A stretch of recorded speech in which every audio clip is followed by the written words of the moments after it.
দেশের জনগণ শেখ হাসিনার পতন দেখতে চেয়েছে এবং ভালো সরকার দেখতে চেয়েছে। আর বলা হচ্ছে অন্তর্বর্তীকালীন সরকার, এই সরকার একটা অবাধ সুষ্ঠু নির্বাচন অনুষ্ঠিত করবে। কারণ এই অবাধ সুষ্ঠু নির্বাচনটা একেবারে জাদুঘরে পাঠিয়ে দিয়েছিল শেখ হাসিনা। সুতরাং এই জাদুঘর থেকে আবার জীবন্ত অবাধ সুষ্ঠু নির্বাচনটা করতে হবে। সেই বিশ্বাস তো ডক্টর ইউনূস সাহেবের কাছে জনগণ দিয়েছে, রেখেছে সেই বিশ্বাস যে তিনি এই কাজটি করবে। তিনি একজন গুণী মানুষ, তিনি আন্তর্জাতিক সম্মান করবেন। কিন্তু যদি বৈপরীত্য থাকে, যদি দোদুল্যমানতা থাকে, পেন্ডুলামের মতো দুলতে থাকে, যে ডিসেম্বর না জুন, ডিসেম্বর না মার্চ, তাহলে এইটা একটা পলিটিক্যাল একটা কি বলে ডিটারমিনেশন, একটি সরকারের তার যে দৃঢ় সংকল্প এবং ভূমিকা, যেটার উপর জনগণের আস্থা পারে সেইটা অনেকটা দুর্বল হয়ে যায়। এটা কখনোই কারোর জন্য কাম্য হতে পারে না।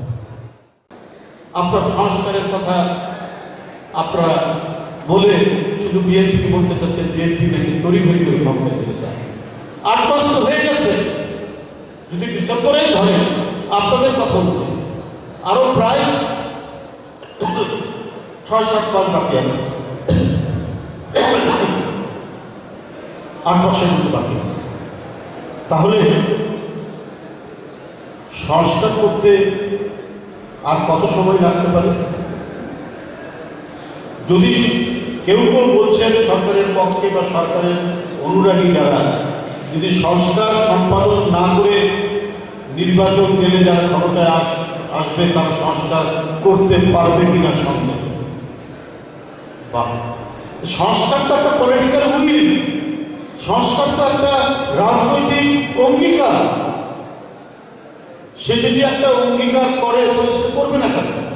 আর আপনি সংস্কারের প্রস্তাব দিয়ে যে দল নির্বাচিত হবে তাকে তো আইনীকরণ করতে হবে, পার্লামেন্টে তো পাস করতে হবে। তাহলে এই ধরনের ধোঁয়াশা তৈরি করে, এই ধরনের বিভ্রান্তি তৈরি করে কার উপকার হচ্ছে, কার লাভবান হচ্ছে? আজকে গণতান্ত্রিক সংগ্রামে যারা একসাথে লড়াই করেছে, যে সমস্ত রাজনৈতিক দল এবং সর্বশেষে ছাত্র জনতা, ছাত্ররা, তো আমাদের মধ্যে যদি মিসআন্ডারস্ট্যান্ডিং বাড়ে, ভুল বোঝাবুঝি বাড়ে, তো ফ্যাসিবাদ তো মাথা তোলার চেষ্টা করবে। তো সেটা কি এই দেশ, এই জাতি, দেশের গণতন্ত্র, এদেশের সার্বভৌমত্ব, এদেশের স্বাধীনতা, তার জন্য কি মঙ্গলজনক হবে? এটা অন্তর্বর্তীকালীন সরকারের কাছে আমার জিজ্ঞাসা।